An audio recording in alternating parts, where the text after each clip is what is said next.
Una mañana de 2016, Dani Shapiro, escritora de éxito, recibe un email que hace que los cimientos de su identidad se derrumben. Su padre adorado, su padre muerto en un accidente de coche hace más de 30 años, ese padre no es su padre. Acaba de recibir los resultados de un test de saliva casero que ella y su marido habían comprado por curiosidad, por saber de dónde venían. Son tests muy populares en Estados Unidos que se mandan por correo y que por $100 compara tus genes con una base de datos enorme de otras personas que han hecho el test para decirte si eres 12% danés, 15% guineano o si tus ancestros eran suizos. Y los resultados son inapelables. El test de su media hermana y el suyo no coinciden. Tiene 54 años y las preguntas se amontonan. Entonces, ¿quién es su padre? ¿Por qué nunca le dijeron nada? ¿Lo sabían sus padres y se lo escondieron a posta? ¿Cómo debe ser pasar toda la vida sintiendo que hay un secreto familiar y descubrir al final que el secreto eres tú?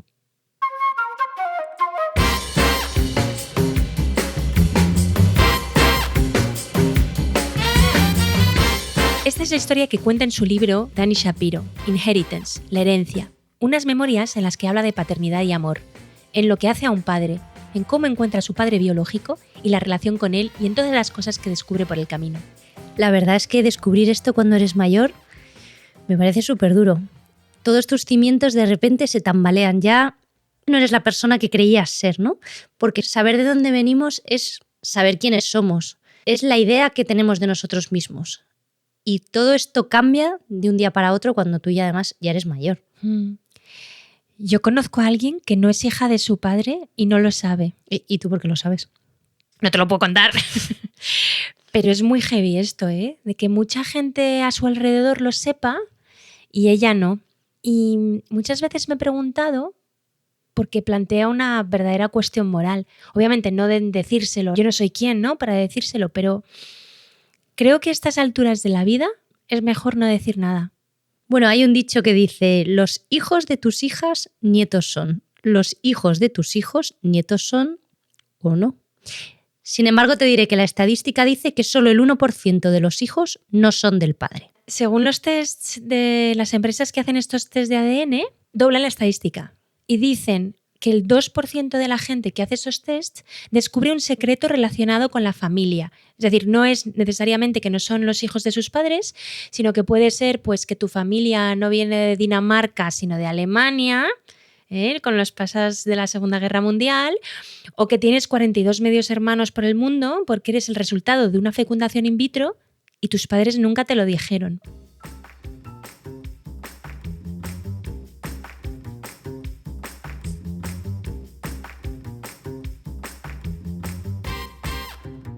En este episodio vamos a hablar de nuestros padres y de la herencia que nos dejan, tanto si somos conscientes o no. La genética, las obsesiones, el dinero, colocar los platos de una determinada forma en el lavavajillas, la receta del cocido de los domingos y, ¿por qué no?, secretos de familia.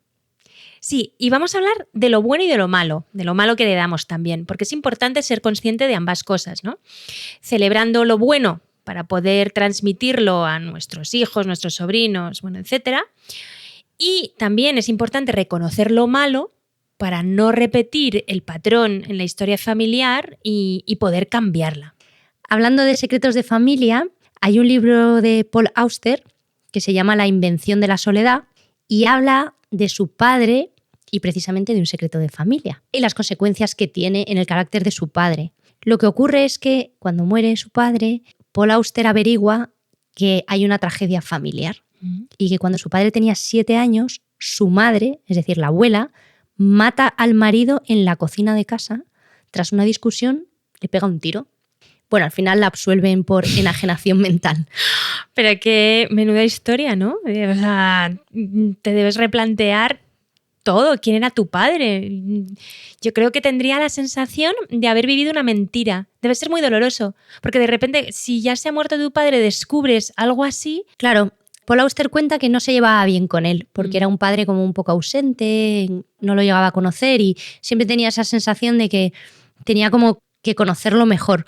Cuando escribe este libro tiene justo 35 años. Fíjate que es el momento de un poco la crisis existencial, ¿no? De la que estamos todo el tiempo hablando. Y además él ya es padre, tiene un niño pequeño. Entonces, en este momento de crisis de mediana edad, es como que cobra todavía más importancia saber quién es su padre para, en el fondo, conocerse mejor a sí mismo y ver cómo va a ser él como padre después. Y este secreto de familia es una revelación. Primero porque, tú ya tienes una abuela que ha sido una asesina, ¿y asesina por qué? Porque el abuelo se lo merecería seguramente también. Bueno, no sabemos. Sí, la historia cuenta ahí, claro. Cuenta que... y el padre luego pues está pues como ido, ¿no? Y es un personaje. Paul Auster hace esta reflexión cuando muere su padre porque dice, ahora está muerto y ahora ya no voy a poder investigar. Y entonces lo que hace es investigar alrededor y por eso descubre el secreto de familia. Joder. Yo creo que sí, es importantísimo entender a tus padres y para ello entender sus circunstancias, porque ganas inevitablemente compasión por ellos. Bueno, esto pasa con tus padres y con todo el mundo, ¿no? Cuando entiendes a la gente, pues tienes más empatía por ellos. Y creo que uno de los grandes dolores de perder a los padres cuando se es joven es que sientes que has perdido la oportunidad de entenderlos y por lo tanto de absolverlos y de perdonarlos, ¿no? Y de quedarte en paz un poco con ellos. Eso por una parte. Y por otra parte, también creo que si los hubieras entendido mejor, te hubieras entendido mejor a ti mismo, ¿no? Entonces, si llegas a una edad y si ya no los tienes, piensas que hubieras tenido que entender más a tus padres. Hay un libro que se llama Ordesa, que no sé cómo, todavía no he hablado en el podcast porque estoy obsesionada con Ordesa, me lo llevo y lo voy leyendo a la gente, ¿no? En párrafos. Entonces, es un libro que es un poco un objeto no identificado, ¿no? Un ovni, porque no se sabe si es una novela o una autobiografía, está genial escrito, lo ha escrito Manuel Vilas. Y es un libro de tanta humanidad, tan conmovedor, donde el autor realmente lo que hace es recordar a sus padres, sobre todo a su padre. Hay un capítulo que te voy a leer, porque para eso leo Ordesa, a todo el mundo, que habla de esto precisamente, del sentimiento de haber perdido la oportunidad de conocer mejor a tus padres. Entonces dice, ¿cuántas veces llegaba yo a mi casa cuando tenía 17 años y no me fijaba en la presencia de mi padre? No sabía si mi padre estaba en casa o no. Tenía muchas cosas que hacer, eso pensaba. Cosas que no incluían la contemplación silenciosa de mi padre. Y ahora me arrepiento de no haber contemplado más la vida de mi padre. Mirar su vida, eso, simplemente, eso debería haber hecho todos los días, mucho rato. Toma nostalgia. Ya podéis sacar los Kleenex y llorar un poquito. No, pero es importante hablar con los padres para entenderlos. Sí, los padres nos transmiten muchas cosas, entre ellas los genes, y más allá de esto, hay un tema que están ahora estudiando que me parece muy interesante que se llama la epigenética. La epigenética, en su definición, es el estudio de los mecanismos que regulan la expresión de los genes sin que haya una modificación en el ADN y que además son heredables. Estos mecanismos son factores ambientales, ¿vale? Se está investigando sobre esto porque hay una gran variedad de procesos que incluyen, por ejemplo, pues tipos de cáncer, enfermedades cardiovasculares, neurológicas y reproductivas que tienen que ver con esta epigenética. Okay. Todas las células de nuestro cuerpo comparten un mismo genoma, el mismo ADN, pero su epigenoma, que especifica qué genes se expresan, es muy diferente. O sea, que el epigenoma te dice, o sea, no es los genes que tienes o no, sino los genes que están como activos y los que no. Son los mecanismos que hacen que esos genes se activen o no. Son, en realidad, el epigenoma son compuestos químicos que modifican o marcan el genoma de manera que le dices qué hacer y cuándo. Vale. Es como un activar o desactivar. Vale, ok. ¿Vale? Entonces, todas las células, que ya hemos dicho que todas tienen el mismo ADN, tienen el ADN guardado dentro del núcleo de la célula. El ADN es una molécula muy grande que está así como retorcida. Okay, ¿Vale? Sí. Sería igual que el cable de los antiguos teléfonos. Sí, helicoidal, ¿no? Sí, y están completamente enrollado sobre sí mismo. Pero además está empaquetado y doblado para poder caber dentro del núcleo, porque es una molécula muy grande. Entonces, este empaquetado no es al azar, es muy compacto y muy preciso. Está retorcido y enmarañado pero no de cualquier manera. Ok.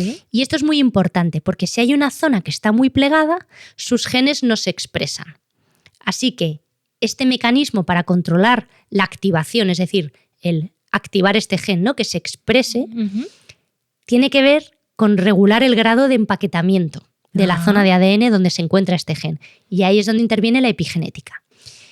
Pero como estamos hablando de herencia, resulta que se está demostrando ahora, y esto es algo bastante reciente, que existe una herencia epigenética, que se puede heredar la expresión de los genes también.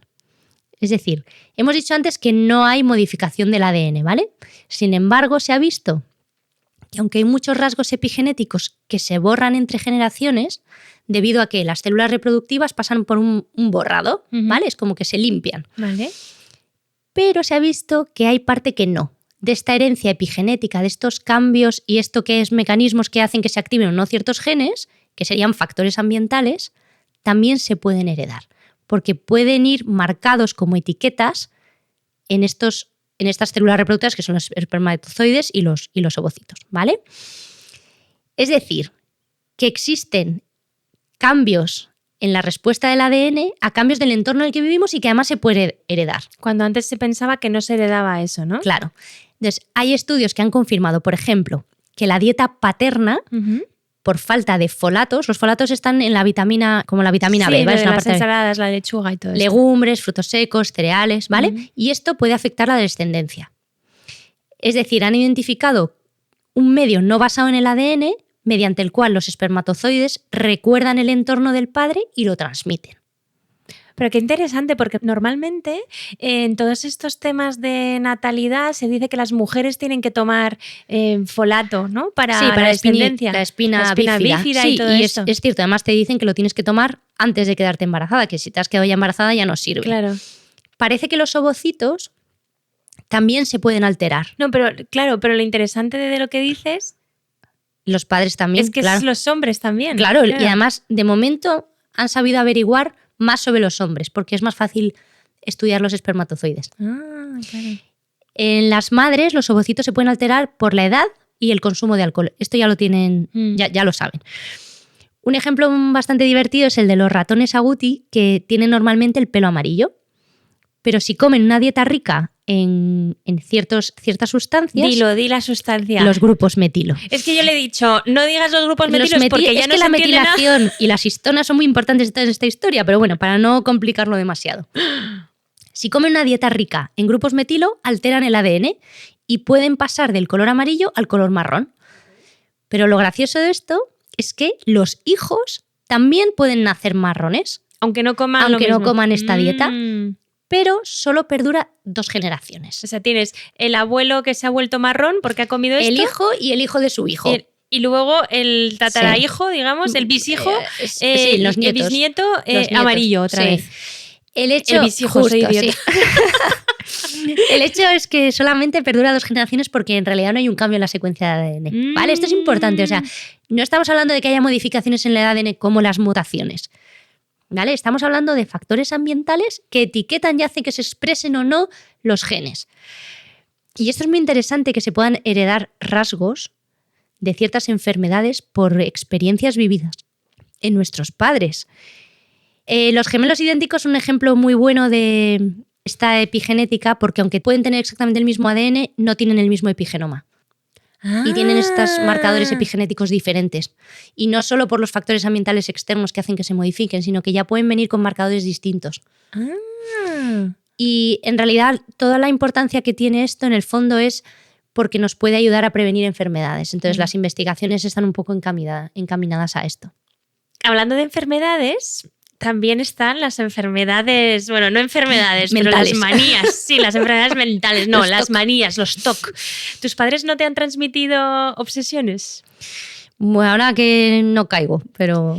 En mi casa, el olfato. O sea, una obsesión con el olfato. Aparte de que genéticamente mi padre me ha transmitido una nariz potente, portentosa. Tú ya sabes eso de que lo que se hereda no se hurta. Ya.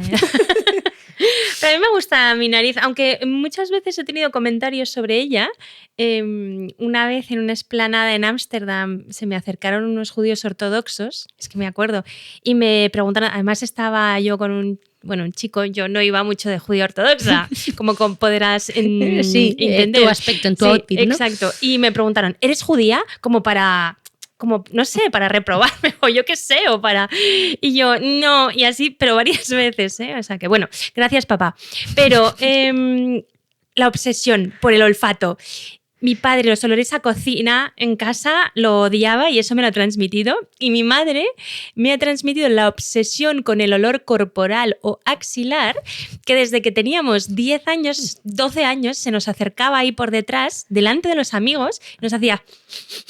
hueles, ¿sabes? Y ese olor, esa obsesión por ese olor axilar la he mantenido. Mi madre también, que tiene muy buen olfato, yo gracias a Dios no lo he heredado, también era muy quisquillosa con los olores. Mi padre, por ejemplo, es bastante obsesivo con el tema de las cuentas. Okay. Siempre ha sido muy quisquilloso con tener contabilizado todos los euros y céntimos que se gasta en lo que sea. Bueno, te quiero decir que cuando yo era niña me subía el IPC en la paga. O sea, me pagaba con céntimos, ¿sabes? Me subía, en fin. 83. Y bueno, hablando del dinerito, porque no podemos hablar de herencia sin hablar de dinero. ¿Vale? Yo creo que lo primero que se te viene a la cabeza cuando le dices a alguien herencia, dice el dinero, el patrimonio. El testamento. Totalmente. Conflicto, sí, problemas, saltan las alarmas. Totalmente.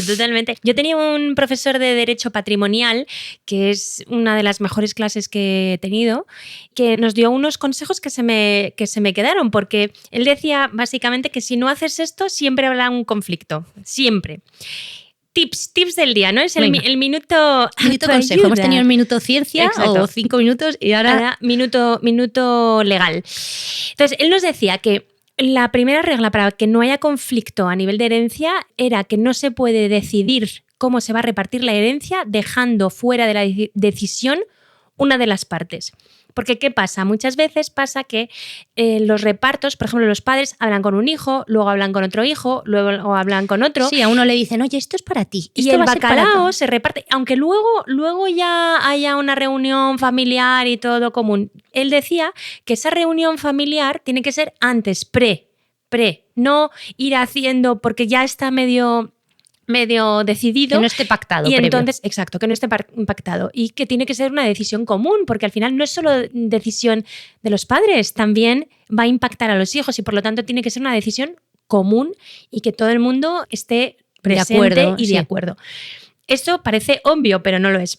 Segundo, decía, ojo con las donaciones en vida, que no se contabilizan como donación, que no se hacen a nivel legal. Es decir, lo típico, que tienes un hijo que lo está pasando un poco peor, pues lo mantienes durante 1 año o 2, o a este le compro un coche porque justo necesita, porque ha tenido, yo qué sé, la hija o el no sé qué, o el nieto o tal. Sí. Y eso que no se suele contabilizar como una donación es un grave error porque luego quedan desequilibrios a la hora de... Sí, que hay que intentar ser equitativo. Y tercero, obviamente, es pon a un fiscalista en tu vida, a un abogado fiscalista, ¿no? Porque más allá de que las leyes ponen límites y aunque cambien las fiscalidades y todo esto, un abogado te va a poder guiar mejor, te va a poder probablemente evitar que pagues 2 veces impuestos, que es algo que pasa mucho, ¿no? Que los padres dicen, no, yo ya pago los impuestos antes, ya, pero es que luego la ley cambia no sé qué y se tiene que volver a pagar, ¿no? Y digo bien un abogado, no un gestor, ¿eh? Un gestor no, un abogado. Sí, escuchadla porque es abogada. Me tenéis que escuchar de todos modos porque estáis escuchando este podcast, así que... No, pero que le hagáis caso. Eso, hacedme caso. También hay otra cosa de la que no hemos hablado, de la herencia muy importante, que es que los padres también te transmiten en mayor o menor medida sus sueños y aspiraciones. Y eso puede estar muy bien, pero también puede ser un peso terrible.